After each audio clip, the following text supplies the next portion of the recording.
Di era gempuran line-up iPhone 14 dan HP lipat, ternyata iPhone 11 ini masih menjadi pilihan sebagai daily driver loh.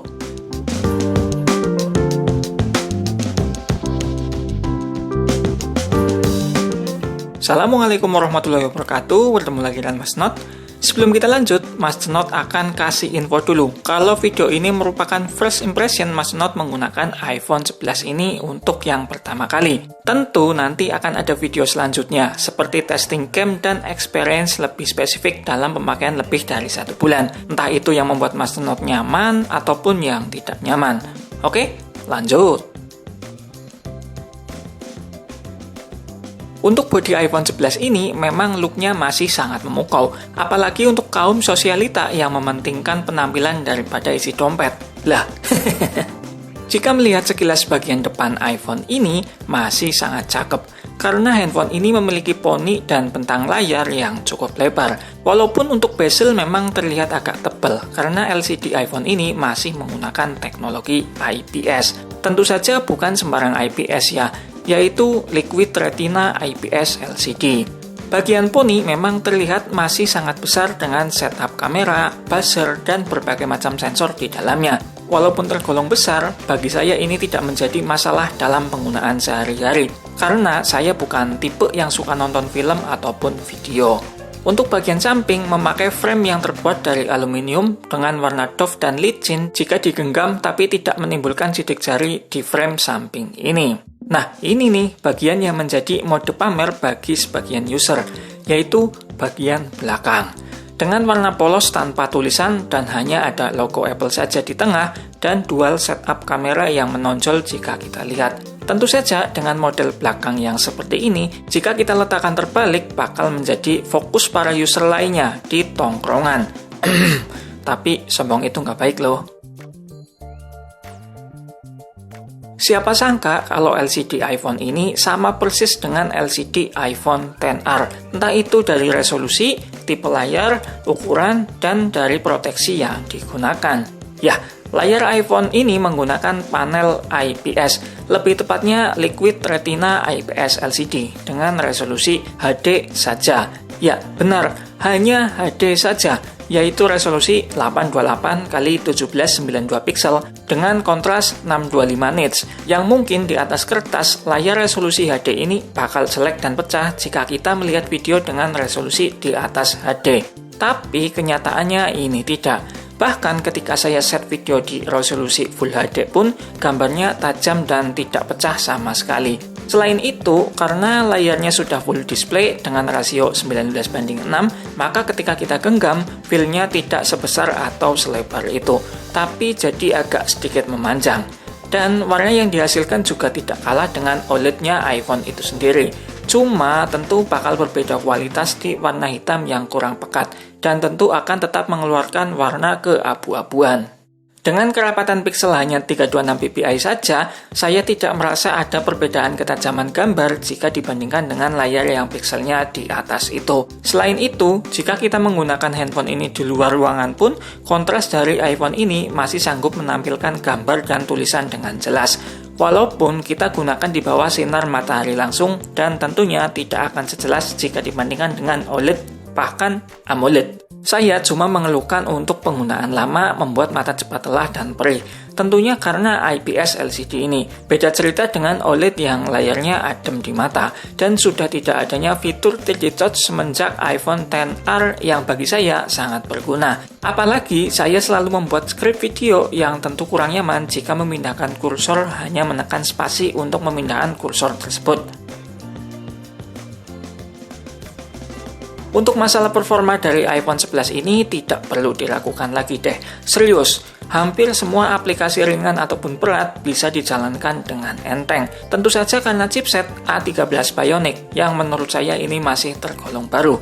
Selain itu juga karena chipset ini berfabrikasi 7 nanometer plus, maka selama penggunaan pun semakin hemat baterai. Apalagi kecepatan CPU sampai 2,65 GHz. buka tutup aplikasi mah lancar, nggak ada lag ataupun freeze selama buka tutup aplikasi tersebut. Suhu, tentu karena kecepatan CPU lebih tinggi dari seri sebelumnya, maka dalam pemakaian ada sensasi hangatnya, walaupun hanya digunakan untuk sosmed saja. Ya, sedikit hangat. Nih, saya buktiin buat render video di iMovie dengan resolusi Full HD 60 fps dengan lama video 16 menit. Hanya membutuhkan waktu 3 menit saja sampai selesai. Cepet nggak tuh? Dan tentu suhu juga naik ya, lebih panas lagi dari penggunaan normal. Selain itu, iPhone ini juga menggunakan 4 inti-core GPU. Tentu saja untuk bermain game ringan ataupun berat, tidak mengalami lag ataupun freeze. Dan untuk grafiknya pun tergolong bagus ya, dengan settingan grafis yang masih bisa di atas medium. Nih, saya buktiin dengan bermain games juta umat ya. Dengan settingan rata kanan, sama sekali tidak mengalami frame drop, lag, ataupun freeze yang membuat saya tidak nyaman dalam pemakaian settingan tertinggi ini.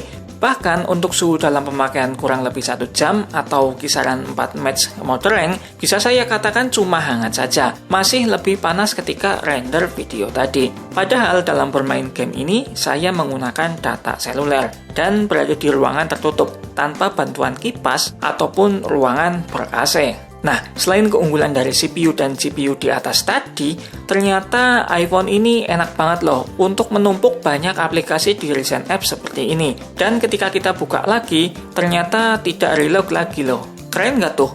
Padahal iPhone 11 ini hanya menggunakan RAM 4GB saja. Nih, saya lampirkan juga skor CPU dan GPU dari aplikasi Geekbench 5.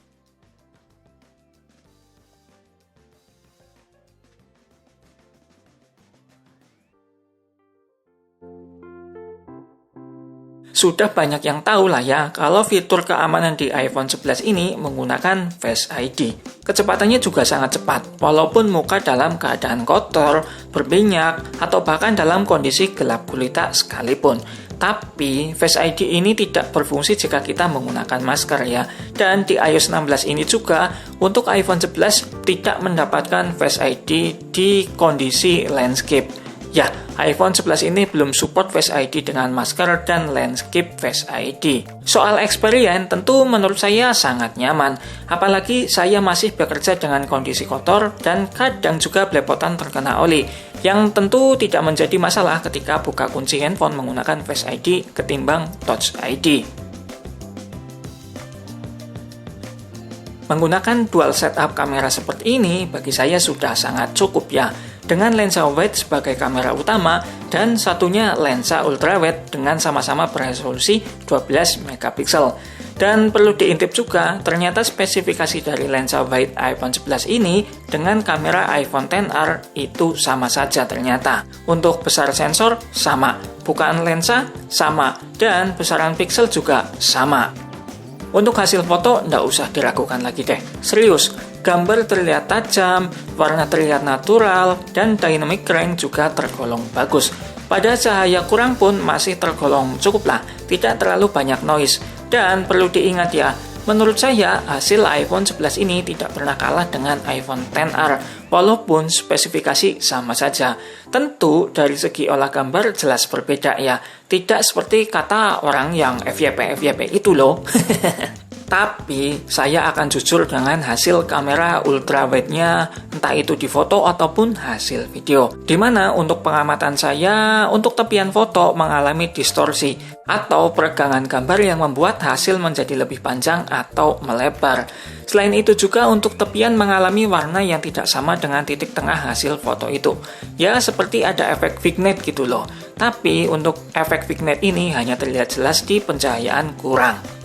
Nah, di iPhone 11 ini ternyata sudah bisa mengambil foto mode potret dengan objek benda mati, di mana untuk seri sebelumnya hanya bisa mengambil objek manusia saja, dan mode ini hanya bisa diambil di lensa wide saja.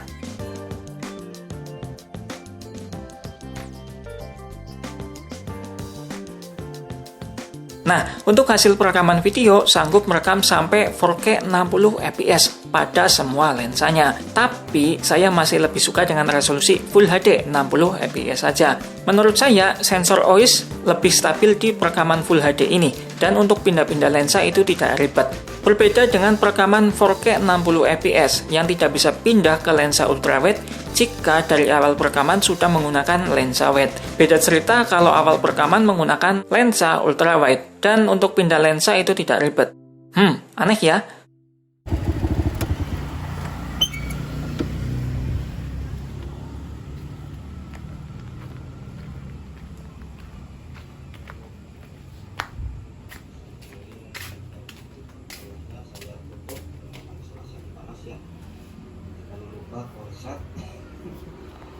Kampret, ledakan mesai nomor.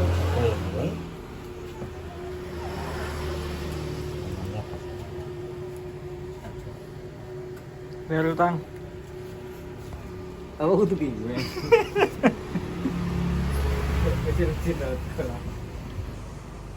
Testing. Ngaruh tang. Itu tang Ya.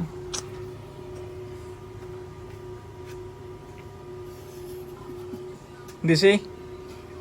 apa nih? Ya bisa kita tonton. Gimana? Kok lagi ngapa sih? Ya, ini adalah hasil dari kamera depan iPhone 11, di mana untuk resolusi kameranya sekarang sudah dinaikkan ya menjadi 12 megapiksel. Dan untuk hasil video ini ya beresolusi 4K 60 fps. Ya, betul banget. Sekarang kamera depan dari iPhone 11 sudah bisa 4K 60 fps. Dan untuk pengaturannya itu hanya satu saja di kamera ya. Jadi untuk pengaturan kamera depan dan kamera belakang tidak dipisah gitu. Nah, untuk suara mungkin kalian bisa mengeceknya sendiri ya bagaimana, dan untuk hasil videonya juga seperti ini. Dan untuk pencahayaan saya dibantu oleh satu lampu saja ya, yang di belakang memang kelihatan lampu sederhana dari LED, dan di belakang ada tenggo bercahaya ya. Untuk audio dari iPhone 11 ini memang punya ciri khas sendiri ya, dimana awal HP ini datang, Mas Not memang tidak terlalu suka dengan khas suara yang dihasilkan dari stereo speakernya. Punya vokal dan treble yang lebih kuat, tapi untuk treble halus, dan untuk bass tidak terlalu menonjol, tapi agak masuk. Jadi bukan tipe yang cempreng, itu tidak, khas untuk lebih mengeluarkan vokal agar lebih keluar tapi tetap halus gitu loh.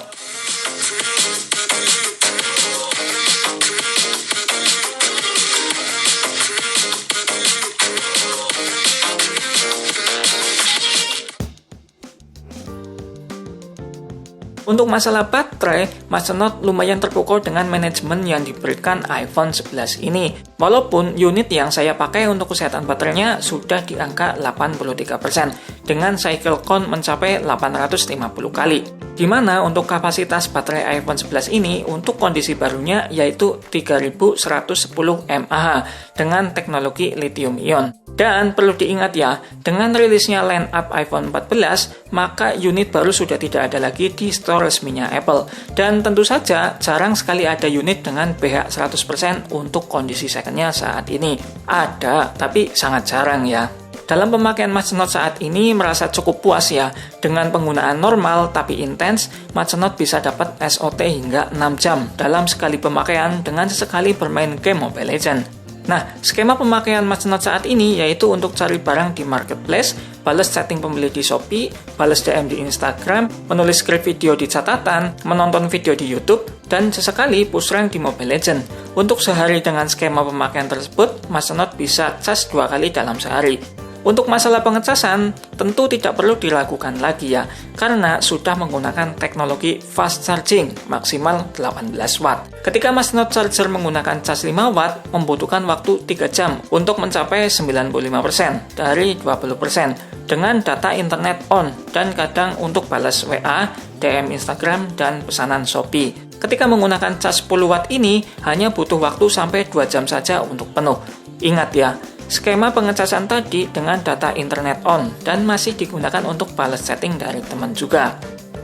Nah, itu tadi ya review iPhone 11 di tahun 2022 di dalam gempuran Dynamic Island dan HP lipat. Ya, nggak cupu-cupu amat jika kalian mau pinang iPhone 11 ini sebagai daily driver dengan performa yang masih tinggi dan baterai yang masih bisa mengimbangi penggunaan sehari-hari. Dari segi desain pun masih cakep banget dah. Jika ada pertanyaan seputar iPhone 11 ini, langsung tanyakan saja di kolom komentar atau langsung DM Instagram Mas Cenot. Semoga video ini bermanfaat dan terima kasih. Wassalamualaikum warahmatullahi wabarakatuh.